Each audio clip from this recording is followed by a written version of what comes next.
Back at the allotment once again. Been a bit overdue. A lot of growth since last time, man, so this is a bit of an update. This piece here didn't look nothing like that last time, man. It's where you had all the potatoes and thing. You can see it's been overgrown. Overgrown with a lot of pumpkin, but it's not pumpkin alone. Man, I got beetroot and thing in there, callaloo in there. You'll see that in a sec. Just look there, you see one of the pumpkins coming through? Yeah, man, a lot of pumpkins, a lot of flowers. Let me see. Another one just over here. See that one there? The other day I was counting in here, yeah? I counted about 10 pumpkins at least in this wilderness here. And it's not pumpkin alone. You look up in here, we've got beetroots going in a straight line here along the edge. You can see the greens, and then even down under, I don't know how well you'll be able to see it. You know what? Let's pull it up, man. Pull up a little beetroot, man. It's harvest time. The intercropping can be a bit complicated sometimes because obviously the pumpkin vine kind of, when we pull up, it kind of disturbs the vine sometimes, you know, because the vine clings onto some of these plants. See that there? Fresh beetroot, man. Let's see if I can grab another one. And remember, these greens, it's not just the root that we can eat. Can eat the greens as well. Steam them up, man. Fresh organic beetroot. Make it in a juice. Eat it in a salad. Either way, it's Irie and Ital, you know. Show you a couple more of the pumpkins. Man, I have one here, bit bigger, and one over here. You can come look for this one here. Smaller one there as well. Can grow. Man's got potato growing in between the pumpkin. Like, this is potato right here. If I look over here, this is potato as well. This is a callaloo. This is a potato down here. You know what I mean? The whole thing, potato, inside the pumpkin. So literally, when this withers, yeah, when it's going to get cold, you know what I mean? This is all going to wither. When I've done taking up the pumpkins, take up the potatoes. You know what I mean? Done a bit of polyculture here. Companion planting. Beetroot, callaloo, potato, pumpkin, all together. Let me show you these ones here. Manifesting themselves under the earth. Maybe I'll pull this one up, see what it's looking like. Might want to get a hand tool. I don't know if I'm going to snap the carrot. No, it's all right. Look at that, man. It's looking all big, but it splits into two, man. See, you never judge a book by its cover, innit? Yeah, man. Because when it was in the ground, yeah, you could clearly see that potentially was a nice, beautiful carrot. But it is. And it just, I don't know, look funky, boy. Yeah, man, it's funky, but when you put it in your curry, it's still beautiful, you know. Mm-hmm. You know what I mean? It's just that we saw the tip of the iceberg, or the tip of the carrot, man. But at the end of the day, nutritional value stays the same, innit? These are the ones that a lot of the time they're going to reject from the shop for no reason other than aesthetics. That's Western culture for you, man. More focused on the face value than of the internal nutritional benefit, you know, that we touched on earlier with the Ital food. This is Ital, you know. Accept it how it is. Bridging. Let's see what this one's saying. Creation? That's creation, man. Some things come through more pure and standard than others. Even this one is almost normal, yeah? But it's just that one makes it look a bit abnormal. But abnormal compared to what?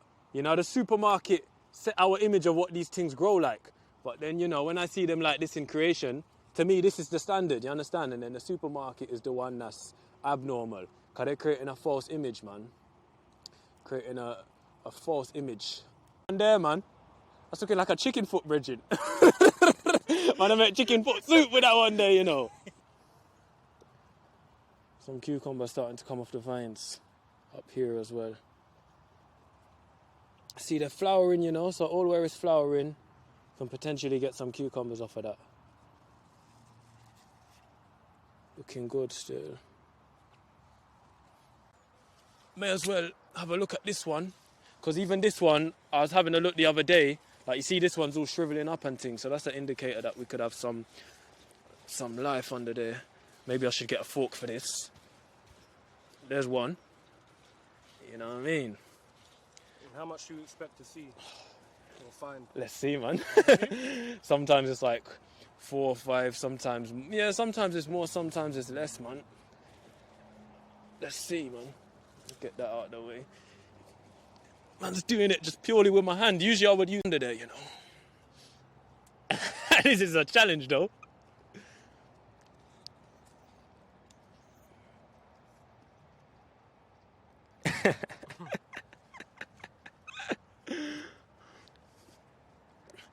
See, some of them come big, some of them come small. Yeah, man, this is a decent dig so far, man. See, if I'd done this with a fork, like, they could have all come up in one go. You know what, let me use the shetty a bit. Try not to chop none of them open. Yeah, man, we're getting a decent bunch, you know. There's another one there. You know what it is about gardening, yeah? It's a meditation, innit? Oh, yeah. Even if you ain't good at gardening, yeah, the process within itself, you learn about yourself when you're doing gardening. Yeah, man, you learn from creation, fam. Through the external sight of cultivation, right? You can then meditate upon how you can cultivate yourself internally. You understand? Yeah, man. If you get into that meditative state, you can truly cultivate yourself within.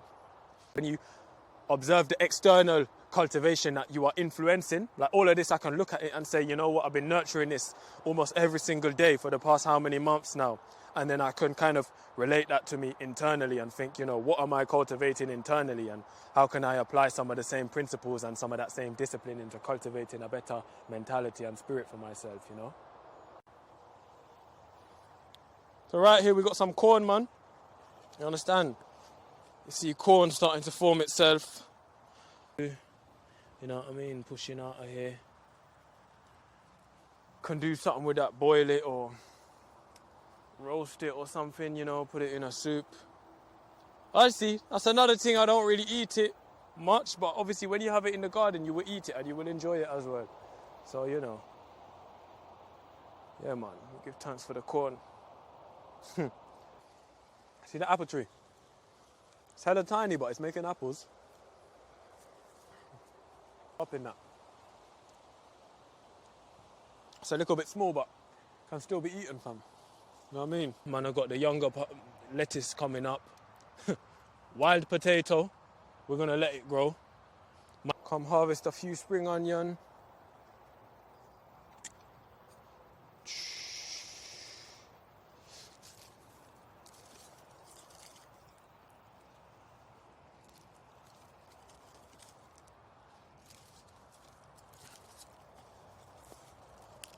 Yeah, man.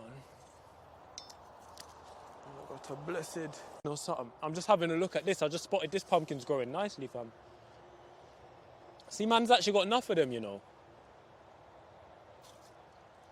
Man's actually got enough of them. I see one there. Let's see what else. Yeah, man. We've got some smaller ones, bigger ones.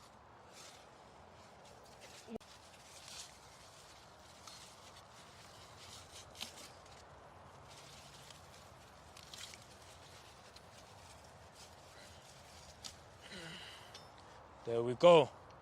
Man, I got gold courgette, green courgette. You know what I mean? Very fruitful, man. This thing's big. Mm. This thing's big. They don't really get these like these in the shop, innit? All right. Yeah, man. See it there? Golden courgette. Add that one to the fruit basket.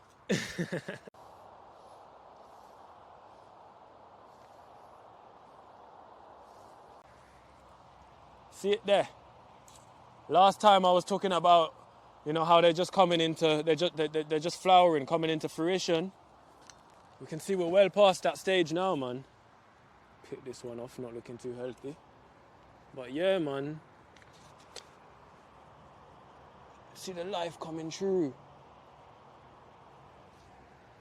Almighty life giver bringing forth life. You know? Upon the beauty of creation. A lot of people plant tomatoes with a stick, but I don't plant it with no stick, man. Why not? God didn't plant it with no stick. You know, tomato, naturally speaking, is a vine, but we train it to go up. But I see, man, yeah, same brethren I spoke about last time, yeah, Pascal.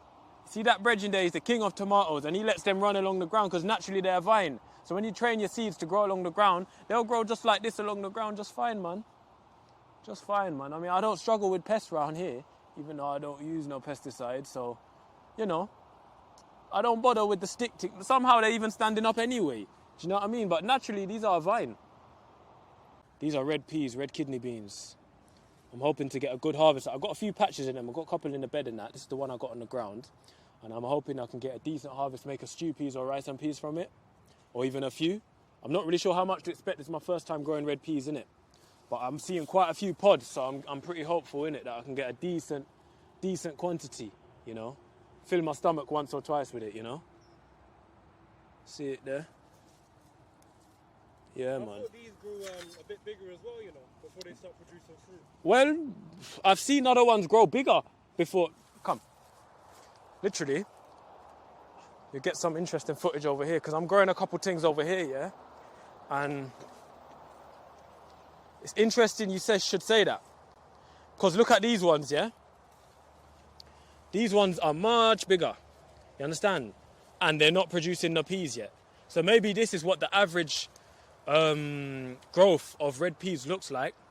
But for some reason over there, I'm producing peas a lot sooner. Do you know what I mean? I'm not sure. You know, I was wondering why are these ones growing so big, so much bigger without producing peas. I was wondering if it was to do with the intercropping, because you've got like garlic and spring onion and callaloo in this bed. You know, like this here is garlic. Do you know what I mean? These are garlics along here. Intercropped quite a few things in here, you know, experimentally. And I noticed the peas are growing a lot bigger, but they're only just starting to flower. So, I don't know, man. Not all plants grow the same. You know, every time. It always depends on, like, the environment and the love they receive. You know what I mean?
Is minor details, innit? That's kind of the way I see it, innit? Like, man's just trying to encourage a natural lifestyle, innit, bro? I think that can just come through seeing things. Cause remember, you know somebody through their fruits. Do you understand? Like I was saying, yeah, many wolf in sheep's clothing, they present themselves as this and that, but really and truly they're ravenous wolves. You understand? They present themselves as a gentle sheep, but they're ravenous wolves. So you judge somebody by their fruits. Do you understand? When people see the fruit, that's when people can really bear witness to validity of something.